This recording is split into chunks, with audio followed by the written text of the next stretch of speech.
Good, beautiful morning. It is Monday, June the 13th, 2022. I want to welcome you to Shortcuts for Your Soul. My name is William Michael Forbes. I'm a spiritual medium, a channel, and an intuitive life coach. With me, I have the presence of a being that calls himself Noah. I put in the title that this is Ascended Master Noah. He says an Ascended Master doesn't really need to announce themselves that way. They are more humble by the nature of their actions. They do not tend to demonstrate by anything other than actions, who and what they are. He came to me on Friday and said it was really important that we understand that as a species, we've reached what he's called the tipping point again. And I asked him about what he means by that, and he said very clearly and specifically, humanity has lost its way again. They've lost it in sense and lost their sense.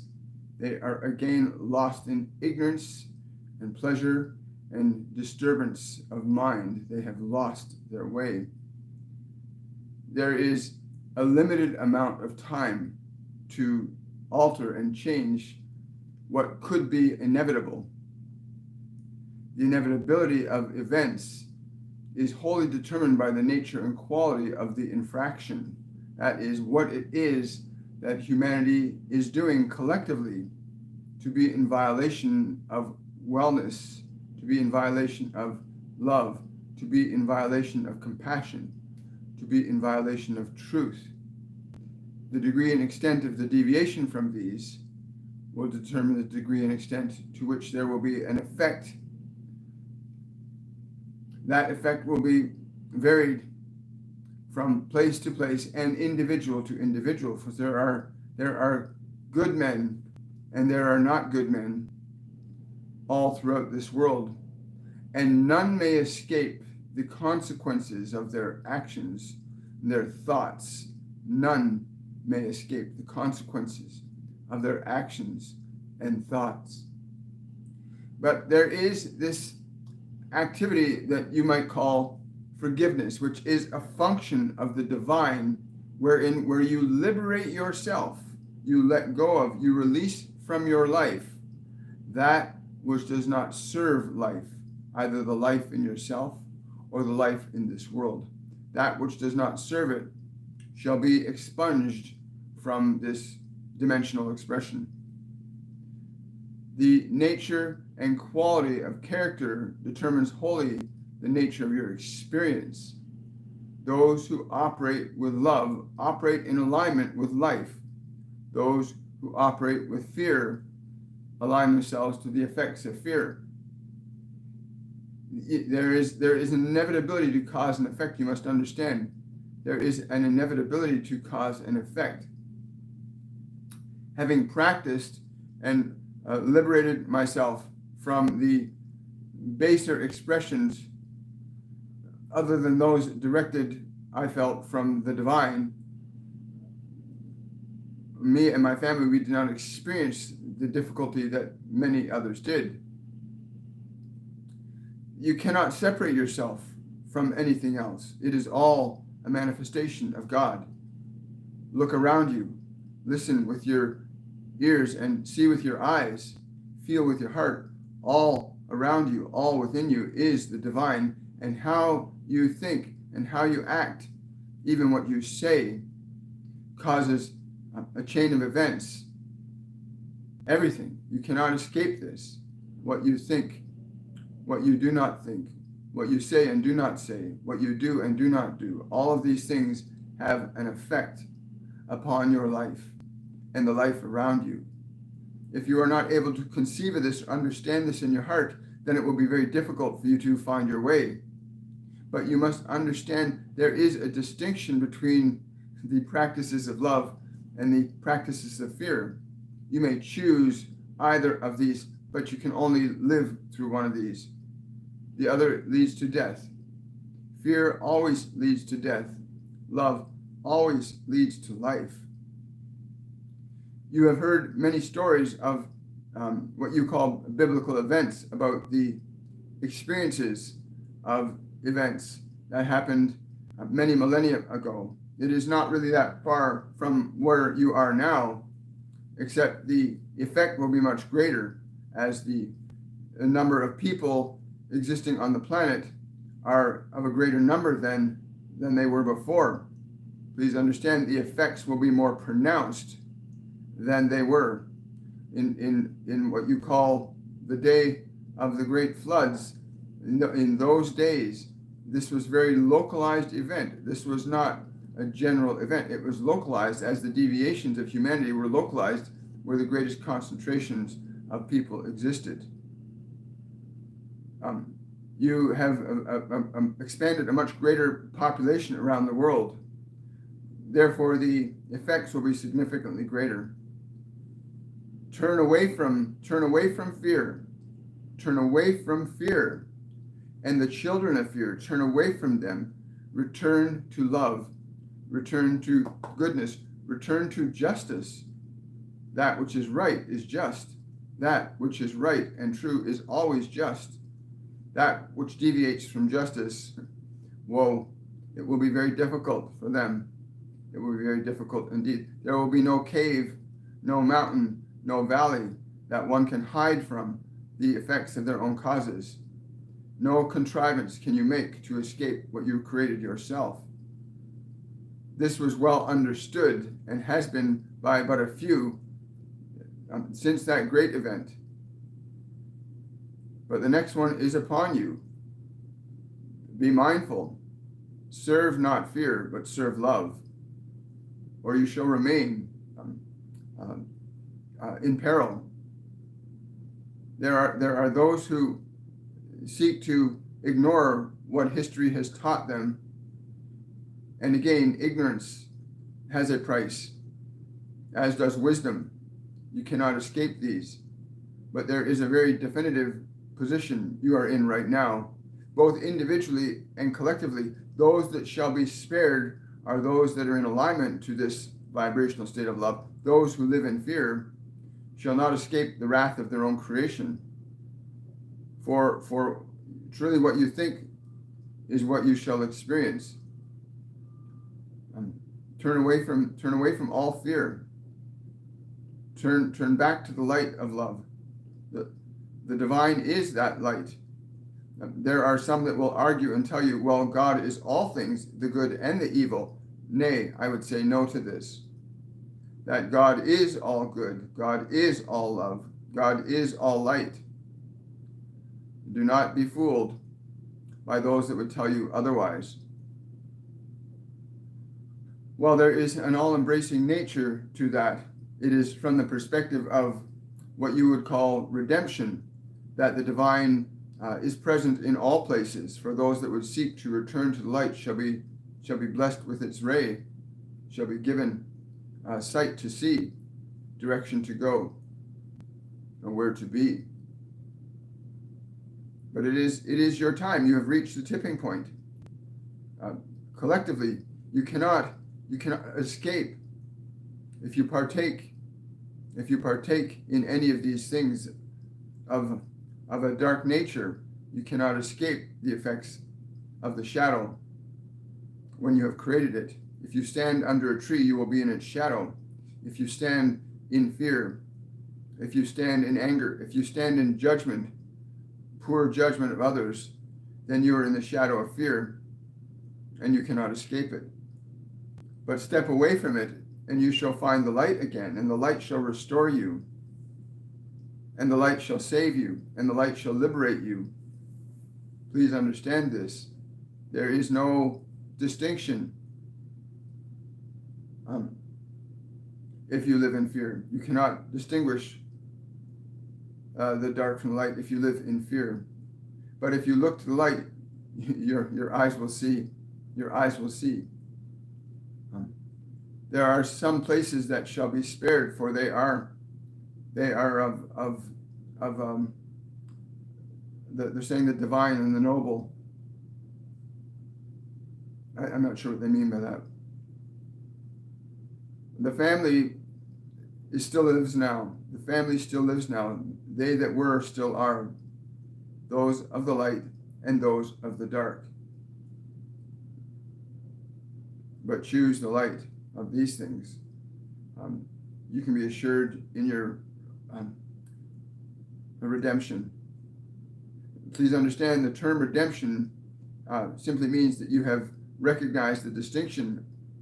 You have essentially saved yourself by the choice to stay in alignment with love and its actions. You can know the distinction between love and fear. One is the giver of life, one takes it from you. Know this: those that give life shall be blessed. Those that take it shall be cursed. This was done on multiple events prior even to the one that you have in your faint memory. What you call the Great Flood is but one of many events. Thus, the reason for calling this the tipping point again, that you have reached this tipping point again, for it has happened multiple times. The angels have come to assist many of you, and those of the light have come to assist you. Know this, that you are not alone in the creation, but pay close attention to the light. Pay close attention to the light. Stay far from darkness, from that which would cause you to fear. For there is great hope also. There is great hope also, as you understand that the actions and words of love are very different. So as I speak here, I speak from the perspective of simply a forewarning as opposed to a judgment. If you understand that, then you will not think I have slighted you in any way, shape, or form. For even those in the darkest of dark can see but a small pinhole of light and find redemption. Even a glimpse of light in the dark can save you. But turn to love. You must understand the nature of the ark. As the story was told, the nature of the ark is a quality of being, a quality of character, a quality of consciousness, if you like, as the languages have changed again and again. So too do the meanings sometimes get confused. But please understand that you are in that place now, where you may choose light over dark. The redemption is available to everyone. It is not something limited to only a few, but it is more than likely that only a few shall see, where others will think that the dark is the light and the light is the dark, and there is confusion, and that must come to an end. You must end your confusion. You've heard it said that that which is true shall be perceived as false, and that which is false shall be perceived as true. Please understand that that is simply confusion. You will know the light when you see it.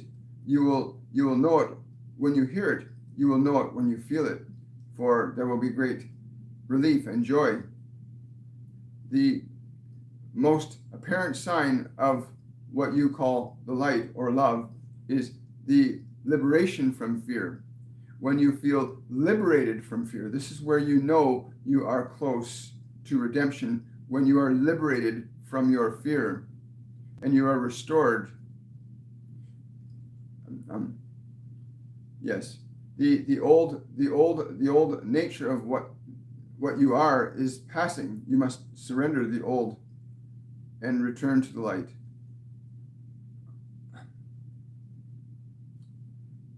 The tipping point is here. You may go in either direction, but you can only go in one direction.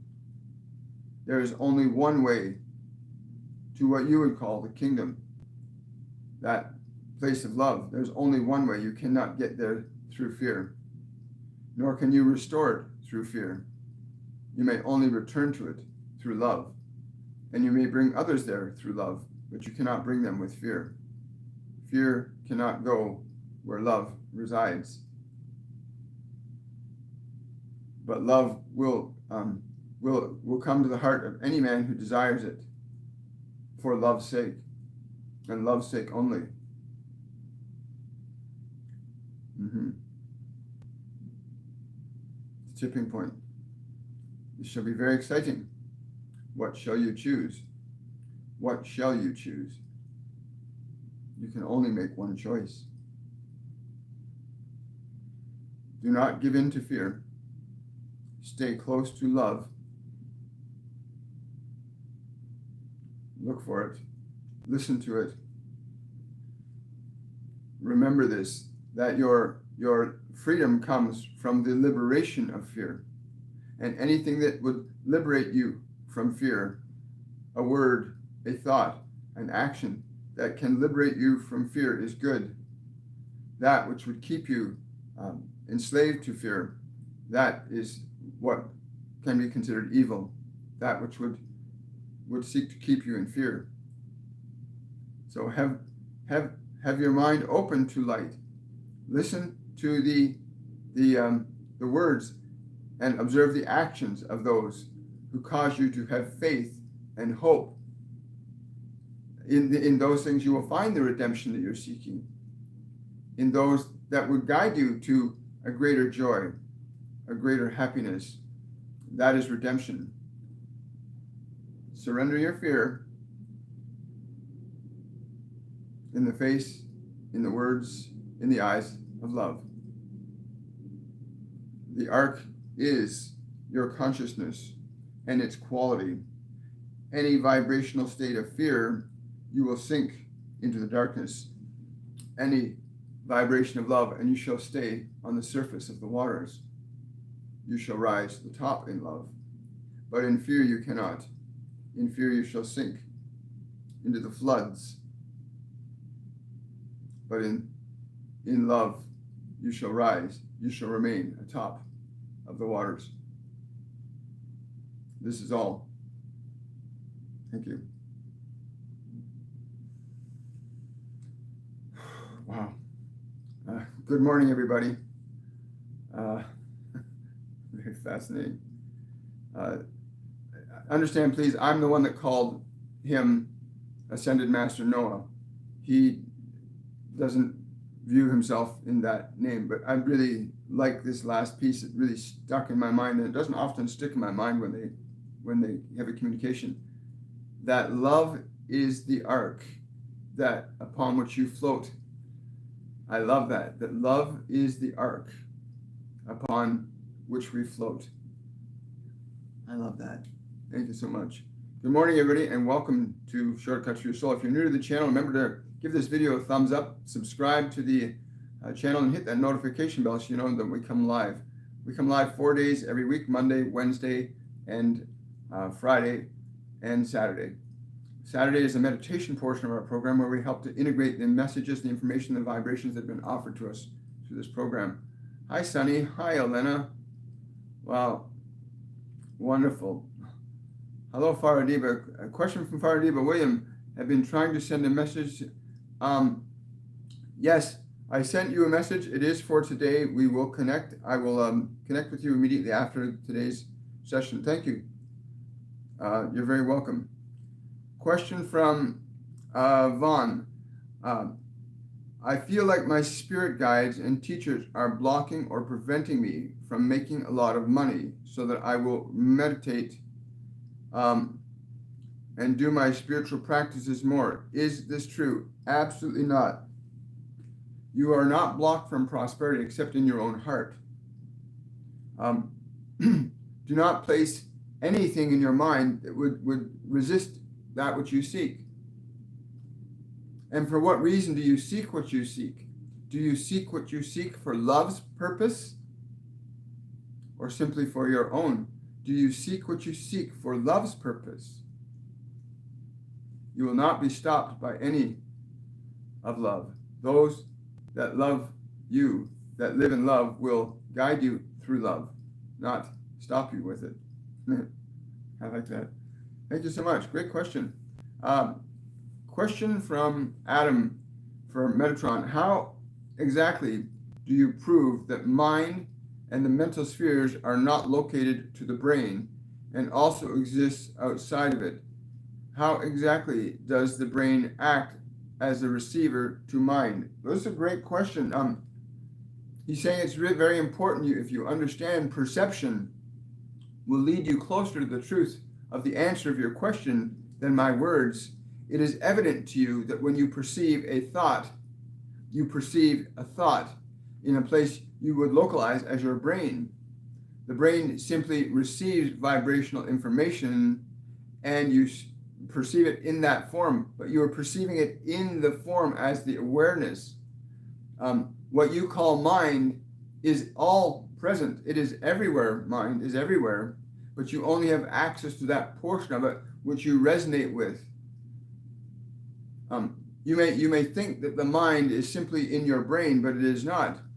Your brain receives that information from mind.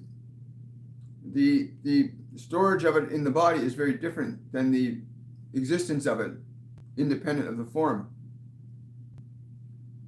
The mechanisms would not be comprehensible to you to understand that these non-physical elements of mind are what govern the experience and perception of matter. There is no language in what you perceive as your language to describe, except perhaps you come close to this language you call the quantum. There is a language that tries to articulate the omnipresent nature of consciousness and how it exists equally at all points of time and space.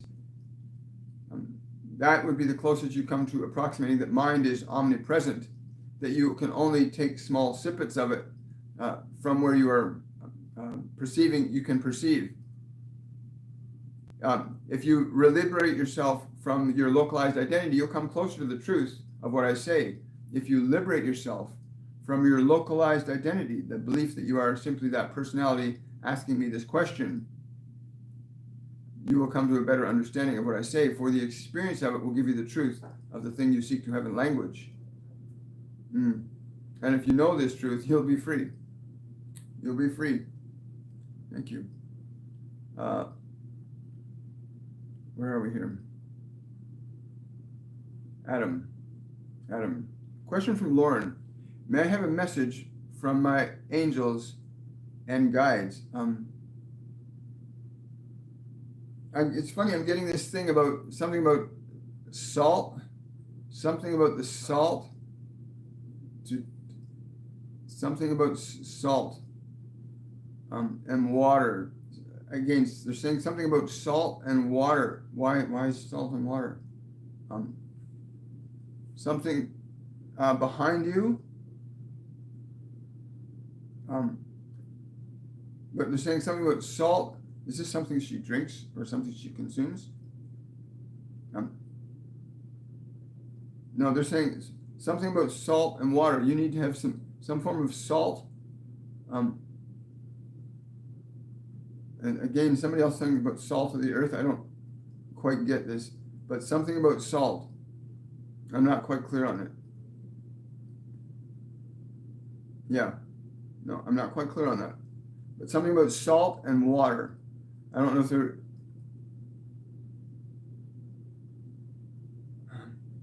And something about a fish, a starfish. Again, I don't know the salt and the water and the star.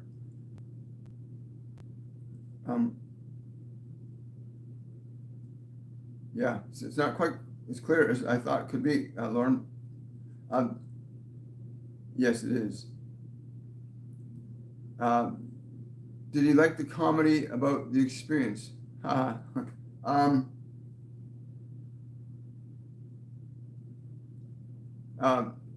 Something about the tickle in the throat. It tickled him. It tickled him. It tickled him. You cannot hear the laugh, but it is there. It is there. Thank you, Drusilla. Got time for one more question from Animo. Can love manifest wrath for the defense of love? Wow. No. Love need not have any wrath, for love is the shield. Love is the shield. It requires no wrath, but repelleth it away. Love requires no shield. It turneth away all darkness. if you understand this, then you could smile in your heart towards your enemies and have no fear. Wow, cool. Great question, Animo.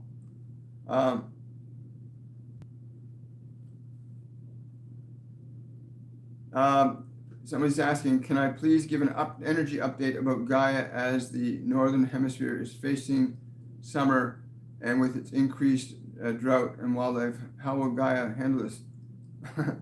He's saying, I will handle it exactly the way that is right to handle it. You must understand the hands of men do very little than what they think. But there is great tears for men, but great joys for nature that are to come in this season. But there is no need to fear. There is no need to fear. Wow, she's saying to me that a lot of the things that a lot of the forest fires and stuff that are going to come this summer, she's saying that most of these things are not to harm anything. Anyway, she's saying you must understand it is to protect, to preserve, to rebuild anew. Understand? I like you have a body, and I like you go through changes. You cannot simply understand me in terms of your human experience, but there is a correlation that your body renews itself. It rebuilds itself, as does mine. Know this, and you would not be so disturbed by the changes around you, the shaking, the moving, the waters, the flames. These, like your body, serve you, serve me. I like that. I like that. Thank you so much. Thank you for that, Vertical. Last question from Caitlin.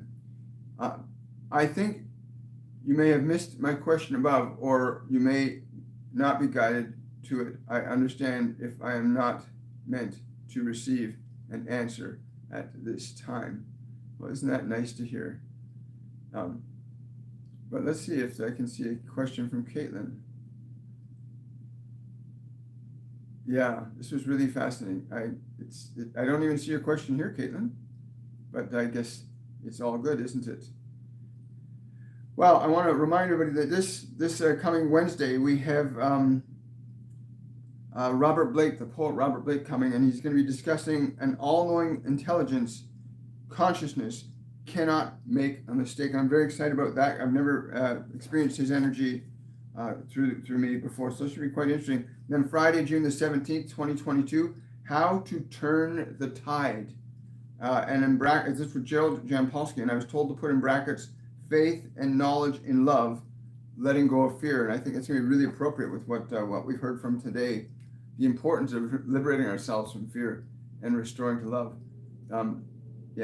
Humanity, we are at a tipping point. Let us get back to the really important stuff called love and the acts of love, the thoughts of love. And I'm going to wish you all a much wonderful, joyful day. I'll look forward to seeing you guys on Wednesday. Remember, if you want to register for our Mediumship Program, begins in July 8th. Go to my website, williammichaelforbes.com, and register there. I'll look forward to seeing you on Wednesday. Have yourself a wonderful day.